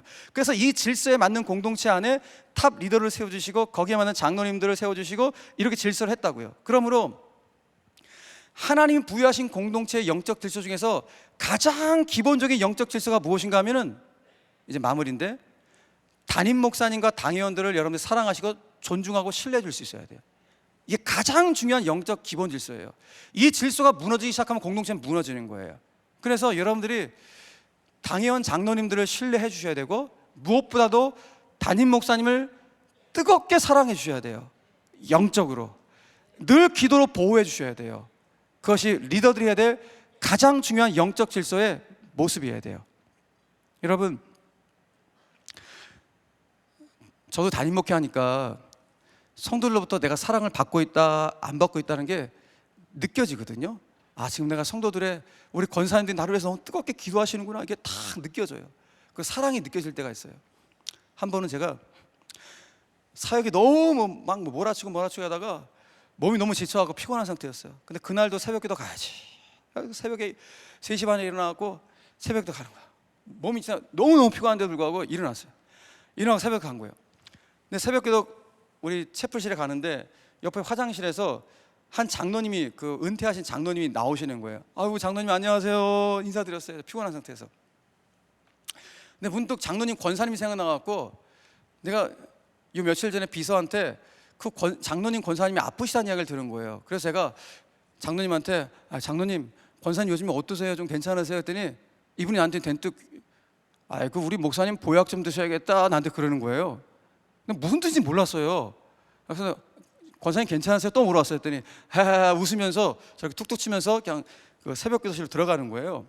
그래서 저도 새벽 기도 앉아갖고 기도하고 있는데 문득 하나님이 저에게 마음을 주시는 거예요. 김 목사, 너 얼마 전에 저 장로 부인 네가 장례 치렀잖아. 머리 털고 이거. 근데 이 은퇴 장로님하고 제가 보고를 받았던 장로님하고 이미지가 너무 똑같아요. 사실은 여러분 보시면 놀랄 정도로 똑같은 장로님이세요. 그래서 그 장로님을 착각하고 그 장로님 권사님을 착각해갖고 그 장로님한테 권사님 괜찮으시라고 물어본 거예요. 이거 얼마나 신뢰가 됩니까? 제가 온몸 등줄기에서 땀이 팍 나면서 그 장로님 기도하신 자리에 살짝 가갖고 예배 시작 전에 장로님 귀에다 대고, 장로님 죄송해요, 제가 실수를 했어요. 너무 피곤해서 제가 누구누구 장로님하고 제가 헷갈려갖고 너무 실수를 했어요. 그랬더니 장로님 저한테 뭐라고 하는지 아세요? 잘 안 들려요, 잘 안 들려, 잘 안 들려 그러는 거야. 아니 아까 나한테 보약 좀 드셔야겠어? 라고 말씀했던 그 장로님이 자 귀가 안 들린대. 돌아와 생각하는 거야. 아, 이 장로님이 나를 아끼시는구나. 나 민망할까 봐, 담임 목사 민망할까 봐 귀가 안 들리신다고 말씀하시는 거예요. 그래서 제가 그 이후로 뭐 이런 것도 제가 좀 조심하지만은 내가 이 장로님들, 은퇴하신 장로님들의 이 사랑을 내가 받고 있구나. 젊은 목사 이 실수할 때 이 실수를 이렇게 지적하는 게 하는 것이 아니라 그걸 이렇게 보듬어 안아주시려고 귀가 안 들리신다고 이렇게 표현하신 거 보면서 너무너무 감사했던 거예요. 담임 목사 이렇게 사랑해 주시는구나. 거기에 힘이 나더라고요. 여러분, 목회자는 다른 데 힘이 없습니다. 사랑하는 성도님들, 특별히 리더분들이 담임 목사님 위해서 기도하시고 아껴주시고 사랑할 때, 담임 목사님은 우리 목사님 육신적으로 조금 아프신 데 있지만 그래도 여러분들 기도 때문에 늘 주일 강단에서 힘을 내서 말씀을 전하실, 뭐 만나교회뿐만 아니라 한국교회 전체를 향해서 영적인 영향력을 정말 아름답게 선하게 발휘하신 분 아닙니까? 바로 여러분들 달려 있습니다. 끝까지 담임 목사님께서 기도해 주시고 담임 목사님과 함께 우리 장로님들과 함께 그 영적인 질서를 유지해 갈 수 있는 우리 모든 성도님들 되시기를 간절히 축복합니다. 정리하겠습니다. 저는 리더를 볼 때마다 이스라엘 공동체가 광야 생활 40년을 거의 마치고 요단강을 건너 가나안 땅 들어가잖아요. 요단강 건널 때의 그 장면이 늘 생각이 나요. 요단강 건널 때 하나님이 요단강 강물이 그때 그날따라 엄청나게 막 세차게 몰아치거든요. 평상시에는 강폭도 작고 수심도 나타나는데 그때 이스라엘 백성이 건널 때는 물살도 엄청 세고 수심도 엄청 깊어진 거예요. 그러니까 그냥 들어갈 수가 없는 거예요. 그런데 하나님이 언약궤를 맨 제사장들이 먼저 발을 대라는 거예요. 언약궤가 상징하는 것은 하나님의 임재거든요. 내가 너희들과 함께 하겠다는 거예요. 그런데 가장 먼저 누가 요단강에 발을 집어넣어야 되는가? 언약궤를 맨 제사장들이 먼저 발을 집어넣으라는 거예요. 얼마나 겁이 나겠습니까, 여러분? 대나무 이따만한 게 팍팍팍 내려가는 그 강줄기에서 먼저 발을 대래. 이렇게 됐겠죠, 이렇게. 근데 되는 순간 그 어마어마한 물살이 딱 위에서부터 막아서 물벽을 세우는 거예요. 그래서 그 강바닥이 마치 홍해바다처럼 마른 땅이 됐대요. 그래서 마른 땅 위를 걸어서 요단강 항복판에 언약궤를 맨 제사장들이 딱 버티고 쓴 거예요. 그 다음부터 이스라엘 백성들이 그 마른 땅 위로 걸어서 요단강을 다 건너갑니다. 자, 200만 명이 다 건너가, 상상해 보세요. 다 건너갑니다. 자, 언약궤를 맨 제사장들은 언제까지 서 있는 거예요? 이 백성들이 다 건널 때까지. 여러분, 이 사람들 얼마나 건너고 싶겠어요? 이거 언제 물살이 내려올지 모르는데 얼마나 두려웠겠어요? 이 사지에서 벗어나고 싶은 사람 마음이 왜 언약궤를 맨 제사장들은 없었겠습니까? 그런데 이들은 묵묵하게 그 자리에 서 있습니다. 이 백성들이 다 건널 때까지. 바로 이 모습이 우리 리더들의 이 시대의 신앙의 사표가 되셔야 됩니다. 물 밑에 가장 어렵고 힘들지만 그 자리에 내가 섬기는 백성들이 다 건널 때까지 우직하게 버티고 서 있는 그 리더. 하나님은 그 같은 리더를 만나기 위해서 세우셨고 또 앞으로도 세워가실 것이고 여러분을 통해 놀랍게 일하실 것입니다. 여러분, 그런 마음으로 교회를 섬겨주십시오.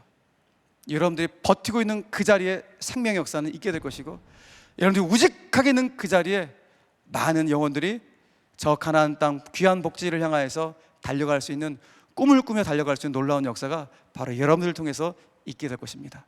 그렇기 때문에 만납교회 우리 리더분들은 그냥 리더가 아니라 오늘 강의안의 제목처럼 보배로운 리더들이십니다. 옆에 있는 분들 한번 인사하겠습니다. 당신은 보배로운 리더입니다. 인사하겠습니다. 당신은 보배로운 리더입니다. 아멘. 그 마지막에 있는 도종환 시인의 우리 시 한번 같이 읽어볼까요? 자, 시작. 나는 세 가지 마음을 갖고 싶다. 처음 다짐을 잃지 않는 초심, 모든 일에 최선을 다하는 열심, 끈기 있게 마무리하는 뒷심. 이 세 가지 마음만 있다면 누구나 명품 인생이 되겠지. 아멘. 자, 그렇다면 오늘 강의를 통해서 우리가 마지막으로 오늘 가슴속에 새게 될 세 마음은 무엇일까요? 세 가지 마음은 우린 다른 것이 아니라 개인적 욕심이 아닌 순수한 열심으로, 공로의식이 아닌 은혜의식으로, 자기 주장이 아닌 하나님의 뜻대로 섬기겠다는 바로 이 세 가지의 마음을 품게 될 때 우리 모두는 다 명품 리더가 될 겁니다. 따라합시다. 만나교회 리더는 만나교회 얼굴입니다. 다시 한번, 만나교회 리더는 만나교회의 얼굴입니다. 두 손을 가슴에 얹겠습니다. 하나님 아버지, 감사합니다. 참 보배롭고 존귀한 만나교회 리더분들과 함께 오늘 이 오후 시간에 하나님의 마음을 함께 나누었습니다. 부족하고 연약하지만 우리를 부르셔서 그리스도의 몸인 교회를 세워갈 수 있도록 우리를 사용하시니 너무나 감사합니다. 하나님, 영광스러운 이 사역 감당할 때 겸손하게 하시고 하나님의 은혜 아래 있게 하시길 원하오며, 그야말로 순수한 열심을 가지고 은혜의식으로 무장되어 하나님 귀한 영혼들을 잘 섬겨갈 수 있는 신실한 주여종들 되게 하여 주셔서 끝내 하나님께서 이들 가운데 예배해 놓고 계신 시들지 않는 영광의 면류관이 이 자리에 계신 모든 리더들 가운데 충만히 임할 수 있도록 복의 복을 더하여 주시옵소서. 예수님의 이름으로 축복하며 기도 올리옵나이다. 아멘. 마치겠습니다. 고맙습니다. 감사합니다. 너무 좋은 말씀 해주셨죠. 제가 이제 하고 싶은 이야기가 조금 있는데 목사님이 다 이야기를 해주신 부분 속에 들어가 있어서 이게 사족이 될 것 같다 이런 생각이 들기도 해요. 근데 오늘 제가 짧지만 필요한 이야기하고 조금 어려운 이야기를 하려고 합니다. 어떤 이야기요? 필요한 이야기와 어려운 이야기. 여러분들이 좀 기억했으면 좋을 것 같아요. 먼저 필요한 이야기를 좀 할게요. 지난해 연말 들어서 제가 설교 시간에도 얘기했지만 하나님께서 우리 교회에 어쩌면 비상시를 알려주시는 게 아닌가. 비상의 때는 우리가 어떤 문제가 있어서가 아니라 하나님께서 우리 교회에 깨닫게 하시는 마음이라는 이야기를 했어요. 기억하시죠? 우리가 이제 비상 기도회도 하고 하나님이 우리들에게 초심으로 이렇게 돌아가도록 말씀을 하시는구나, 그런 생각이 좀 들었어요. 우리들이 가지고 있었던 만나교회 굉장히 좋은 이제 전통 가운데 하나가 금양로 기도회였는데, 우리가 이제 토요 예배를 신설하면서 금양로 기도회가 이제 없어졌고 목요 찬양 예배를 이제 시작을 했는데, 찬양이 너무 이렇게 젊은 사람들 위주로 가다 보니까 어른들이 좀 참여하기가 좀 쉽지 않은 것 같아요. 그래서 올해부터는 목요 찬양 목찬을 어른들이 좀 함께 부를 수 있는 찬양, 그리고 여러분들이 지금 젊은이 찬양을 좀 배워야 나중에 나이 들어서 왕따가 안 돼요. 그래서 두 가지를 우리가 이제 같이 찬양 부르고 기도하고 하는 그 목요 찬양을 우리들이 다시 강조를 좀 해야 되겠다. 그리고 젊은이들만을 위한 찬양은 이제 2시 반 예배, 청년 예배로 너희들에게 맞는 찬양을 충분히 부르고 목요 찬양은 우리들이 함께 기도하는 그런 시간이 됐으면 좋겠다. 여러분들 만나교회 리더로 있는 동안 목사님 그 강의에서도 얘기했지만 기도해야 될 것 같아요? 안 해도 될 것 같아요? 응? 해야 될 것 같죠. 해야 되는데 혼자 하는 것보단 같이 하는 게, 그리고 저도 가능하면 제가 이제 시간이 될 때마다 목요 찬양 때 제가 기도회를 함께 인도하면서 여러분들과 함께 가려고 해요. 목찬의 인도자들은 잘 참여한다. 아멘. 잘 참여하죠. 그런데 목요 찬양 예배 때 잘 참석할 뿐만 아니라 앞으로 여러분들 그 기도회 모임들을 가능하면 목요 찬양 때 하면 좋겠다.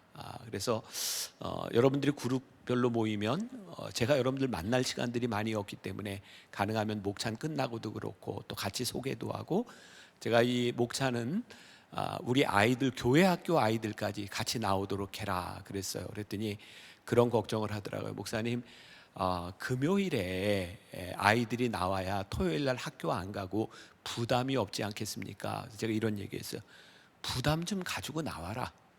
괜찮다. 우리 아이들이 어렸을 때 그 기도회 하는 것이 훨씬 더 중요하고 찬양하는 것이 훨씬 더 중요하지, 어떻게 그렇게 편한 시간에만 기도하고 찬양할 수 있다고 생각하느냐. 어렵더라도 괜찮다. 우리들에게 어떤 믿음이 있어요? 하나님께 맡기면 하나님이 책임져 주시고, 우리 아이들이 어렸을 때 비전을 발견하면 그 비전이 아이들을 인도해 줘요. 그래서 제가 교회 학교에도 목찬 때 교회 학교 아이들부터 중고등부 아이들까지, 요즘 세상에 안 된다고 하는데 저는 안 된다는 거 좀 해보고 싶어요. 왜 세상이 안 된다는데 우리까지 안 돼요? 우리는 할 수 있어요. 왜? 하나님의 사람. 우리들이 그런 믿음 가지고 살아가야 되잖아요. 여러분들 목찬에 나온다 안 나온다? 이야, 이 목소리 가지고 되겠나요? 제가 지금 이거 유튜브에 올리려고, 인스타에도 올리려고 지금 다 찍으라 그랬어요. 여러분들에게 다시 또 이렇게 알려줄 거고. 자, 그리고 하나님의 손길 이제 시작을 했어요. 하나님의 손길. 그 내용이 특별하게 좋은 거 아니에요. 제가 이렇게 오늘도 이거 마치면 또 찍어야 돼요. 제가 찍는데 뭐 제가 하는 게 뭐 특별히 뭐 뛰어나다 좋다 이런 거 없어요. 그런데 제일 중요한 건 뭐냐면 우리 교인들이 한날 같은 메시지를 가지고 산다. 그러니까 이거 인도자들부터 시작해서 여러분들 열매들 필요하면 여러분들이 좀 보내주고, 보니까 한 지금 2만 5, 6천 명 정도 그 첫 번째 메시지를 들었더라고요. 저는 몇 명이 듣고 이게 뭐 뛰어난 메시지고 이래서가 아니라 우리들이 동일한 영적 흐름을 가지고 가자. 오늘 말씀 아침에 뭐였어요? 모리아산에 아브라함이 아들 제사를 드리는 시험에 대한 이야기였는데 알고 있는 거예요. 나도 아침에 제 얼굴 보고 시작한다니까요. 예? 자, 우리들이 하나의 메시지로 우리들이 간다. 그러니까 우리들이 기도에, 그리고 하나의 메시지, 하나님의 손길. 잘 하실 수 있어요? 네, 이거 다 이제 영상으로 찍어서 아무튼 뭐 카톡으로도 보내주고 오늘 안 나온 리더들한테 다 전달을 할 거예요. 그리고 우리 목사님이 너무 잘 설명을 했어요. 목양에 대해서. 여러분들 제일 중요한 게 목양을 잘하는 건데, 제가 어쩌도 이제 40년 가까이 목회를 해오고 있잖아요. 이거 하나 여러분들이 기억했으면 좋겠다. 여러분 목양을 잘한다고 하는 거, 여러분들 이렇게 리더로서 살아가다 억울한 얘기 많이 듣죠. 어쩌면 이렇게 내 말을 이렇게 오해할 수 있어? 그리고 있지도 않은 말이 어떻게 돌아갈 수 있어? 억울한 이야기를 들을 때 참으세요. 억울한 얘기 들을 때 어떻게 한다? 참는다. 여러분들 임기제라 일단 끝나요. 그러니까 끝날 때까지 참으셔. 자, 제일 나쁜 리더, 억울한 얘기를 들어서 삼자 대변에 데려와. 막 카톡으로 이 말 맞아 안 맞아? 그러지 마라. 제가 목회를 하면서 우리 목회자들에게도, 제가 여러분들에게만 하는 이야기 아니라 우리 목회자들에게 하는 얘기, 억울한 일 들어도 참으세요. 그게 목자예요.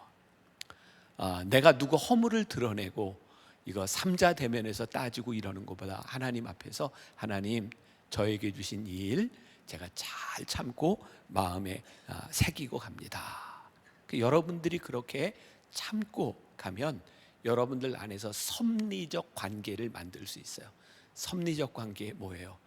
야, 내가 저 리더가 아니었더라면 내 인생이 어떻게 됐을까?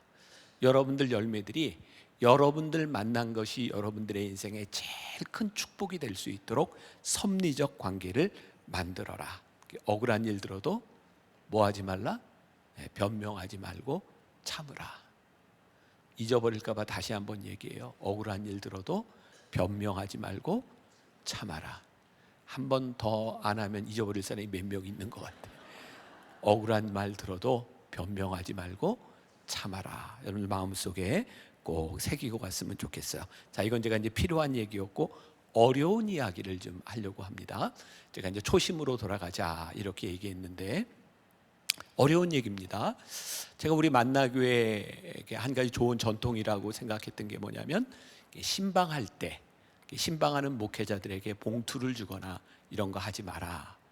제가 그렇게 했었는데, 요즘 제 귀에 들리는 게 신방하고 할 때 목사님들한테 봉투를 주는 일, 이런 것들 때문에 좀 이야기들이 들려요. 제가 목회자들한테도 이미 이야기를 했어요. 리더들이 잘 들으셔야 돼요. 아까 목사님 말씀 중에 참 무서운 얘기가 있어요. 더러운 이득. 기준이 있어요.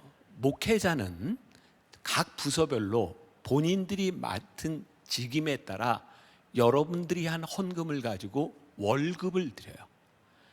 동산 목사님들의 제일 중요한 임무는 뭘까요? 목양하고 신방하는 거예요. 신방하고 목회를 하도록 교회에서 뭐를 줘요? 여러분들이 드린 헌금을 가지고 월급을 줘요. 기준이 뭐냐? 목회자들에게 주어진 본인의 임무를 할 때는 여러분들이 돈을 주거나 그러면 안 돼요. 그리고 생각해 보세요. 만약에 어떤 분은 신방을 하면 계속 봉투를 줘. 신방을 누가 요청을 했어. 이 사람도 요청하고 이 사람도 요청했어. 그럼 여러분들이 목사라면 봉투 주는 집에 가겠어요? 안 주는 집에 가겠어요? 그게 사람이에요. 여러분들이 목회자를 망칠 수 있어요. 잘 기억하세요. 우리 교회는 앞으로 신방하는데 어떤 일로도 봉투가 오고 가고 사례비가 오고 가면 된다, 안 된다? 안 돼요. 리더가 그거 지키셔야 돼. 절대로 이런 일들이 신방할 때에 이런 일들이 있어서는 안 된다. 왜? 그건 직임에 대한 문제이기 때문에 그래요. 제가 예를 들어봐요. 저는 만나교회 목사로서 사역을 합니다. 제가 결혼 주례를 하는 건 제 사역일까요? 아닐까요? 제 사역이에요. 제가 결혼 주례비를 받아요. 받아서 어떻게 할까요? 다 헌금해요. 제가 결혼 주례비를 받아서 제가 갖지 않습니다. 왜? 그건 만나교회 목사로서 해야 될 일이기 때문에. 근데 이걸 안 받으면 너무 피곤해, 서로 불편해하고. 그래서 제가 받아서 헌금을 하는 거예요. 자, 제가 만나교회 목사로서 이렇게 결혼 주례를 하는데 제가 돈을 제가 받는다고 해봅시다. 딱 보면 결혼 주례를 저는 이제 일주일에 딱 하나만 하는 걸 원칙으로 가지고 있는데, 결혼 주례 신청한 사람이 잘 사는 사람하고 조금 어렵게 사는 사람하고 있으면 제가 누구 거 하고 싶을까요? 제가 돈 많은 사람 주례를 하게 되면 제 목회가 올바로 가겠어요? 안 가겠어요? 더러운 이득을 취하는 거예요. 제가 안 받으니까 누가 결혼 주례를 신청하든 저는 선착순으로 일주일에 하나만 해요. 그래야 제가 목회를 올바로 할 수 있는 거죠. 제가 만나교회 목사로서 책을 써요. 하나님의 손길 책도 쓰고. 거기에서 나오는 이득은 저는 제 거라고 생각 안 해요. 왜? 제가 만나교회 목사로서 쓰고 여러분들에게도 책을 팔잖아요. 제가 인세 한 푼도 가지지 않아요. 다시 다 교회 헌금해요. 왜? 이거 내가 받기 시작하면, 이거 내 거라고 생각하면 이거 내가 목회 제대로 못한다. 제가 은퇴하면 제가 받을 거예요. 제 걸로. 왜? 은퇴하면 제가 교회에서 월급 안 받을 거니까. 제가 외부에 나가서 강의를 하거나 부흥회를 해도 제가 사례비를 받으면 만나교회 목사로 나가기 때문에 받아다 다 교회 헌금해요. 만약에 그걸 제가 제 개인 걸로 받는다 그러면 다른 교회 더 가고 싶지 않겠어요? 왜? 만나교회 월급 저 많이도 안 받거든요. 만나교회 월급보다 외부에서 받는 게 훨씬 많아. 그게 뭐예요? 더러운 이득이에요. 왜? 내가 내 사역을 제대로 하지 못하게 하는 거기 때문에. 여러분들이 여러분들의 목사님에게, 죄송해요, 아주 심한 표현인데, 더러운 이득을 취하지 않도록 여러분들이 지켜주셔야 되는 거예요. 잘 기억하세요. 신방 때에는 어떤 것도, 자, 그리고 장례 때도 마찬가지예요. 장례를 집례하는 게 목회자의 사역이잖아요. 그런데 여러분들이 너무 고맙고 감사해, 이런 분들이 있잖아요. 우리 교회 룰이 있어요. 어떤 룰이 있어요? 장례 때 교인들이 같이 가고 하니까 여러분들이 사례를 하면 그건 여러분들 공동체에 들어가서 쓰이도록 되어 있어요. 그런데 여러분들이, 이건 우리 동산지기도 마찬가지고, 그게 그 룰을 만들었으면 그 룰이 지켜지도록 해야 되는 거예요. 안 그러면 어떻게 돼요? 목회자를 망치는 일이 되는 거예요. 그리고 여러분들 그 나무 헌금 하잖아요. 나무 헌금 어떻게 쓰는지 알아요? 몰라요? 나무 헌금은 여러분들이 후원하는 선교지 말고는 나무 공동체를 위해서 쓰여지게 돼 있어요. 그래서 여러분들이 자체적으로 활동하고 경조사를 챙길 수 있도록 여러분들 나무 헌금을 가지고 해요. 그러니까 목회자들이나 동산지기에게 미안한 마음 갖지 말라고. 근데 여러분들, 우리 동산지기들은 월급 받지 않고 자비량으로 애쓰는 분들, 이분들은 정말 귀한 분들이에요. 그러니까 여러분들 고마운 마음 가지고, 저는 여러분들이 명절 때가 되든 뭐 어느 때가 되든 선물하는 건 오케이. 담임 목사에게는 안 해도 괜찮아요. 그래도 할 사람은 해요. 자, 안 해도 괜찮아. 그런데 여러분들 동산 목사님이나 동산지기들에게 고마운 마음을 표하는데 그게 그것으로 인하여 부담이 되고 누군가를 불편하게 한다 그러면 그건 선물이 아니에요. 그러니까 여러분들이 목회자를 잘 사랑해 주세요. 그런데 분별을 할 줄 알아야 돼. 이렇게 공적인 신방이나 이런 일들에 여러분들이 혹시라도 봉투를 주면 봉투를 줄 수 없는 상황에 있는 분들은 신방 요청을 못 하잖아. 나도 저거 해야 되는데. 그러면 목회자가 좋은 목회자가 되겠어요? 안 되겠어요? 여러분들이 좋은 목회자를 만들어 주셔야 되는 거야. 교회에서는 목사님들이 살아갈 수 있도록 집도 해주고, 목사님들이 살아갈 수 있도록 월급을 주고, 여러분들이 공적인 여러분들의 일들에는 절대로 더러운 이득을 취하지. 이게 무서운 말이고 너무 지나친 말처럼 들리지만 그것 때문에 사람들이 망가질 수 있어요. 저도 저를 지키기 위해서 더러운 이득을 취하지 않으려고 무던히 애쓰는 사람이에요. 왜? 이게 습관이 되어버리면, 돈 때문에 따라가는 사람이 되면 얼마나 불행하겠는가. 잘 아시겠어요? 앞으로는 이런 얘기 들리지 않도록 해라. 제가 다시 이야기하지만 명절 때나 어떤 때나 여러분들이 진짜 고마워서 아무도 모르게 목사님이나 동산직이 얼마나 고마워요. 뭐 여러분들 중에 뭐 이제 김치도 해주고 뭐 이제 반찬도 해주고 이런 분이 있다는 얘기들, 그거 참 좋은 일인데, 남들이 보는데 하거나 내가 이렇게 합니다 하는 것 때문에 누군가를 불편하게 하거나 이런 일이 있으면 그건 선물이 아니에요. 나를 드러내려고 하는 일들이지. 그러니까 여러분들 안에 정이 흐르고 목회자를 잘 섬기고 이런 거를 제가 뭐라 그러는 게 아니에요. 근데 지켜야 될 걸 명확히 지켜라. 그리고 안 해도 괜찮아요. 왜? 우리가 하늘의 상급을 바라보고 살아가는 사람들인데, 이거 여러분들 잘 지키셔야 돼요. 제가 이게 어려운 얘기다.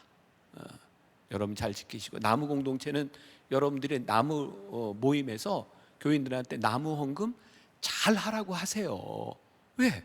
우리가 만나교회 교인이고 우리들이 나무 식구인데, 여러분들이 하는 헌금이 여러분들이 돕는 선교지에 가고 나머지는 나무 공동체를 위해서 쓰여지고, 그리고 여러분들 리더 작년이구나 속초인가 갔다 왔죠.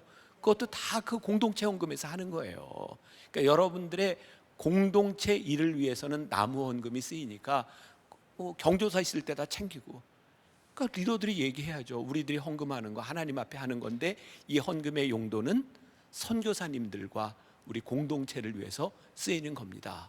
이런 헌금은 많으면 좋아요, 안 좋아요? 좋은 거예요. 리더들이 잘 보이고. 절대 신방할 때는 봉투에 대한 이야기가, 내가 카톡을 3번을 받았어요. 목사님, 우리 교회가 이상하게 변해가는 것 같습니다.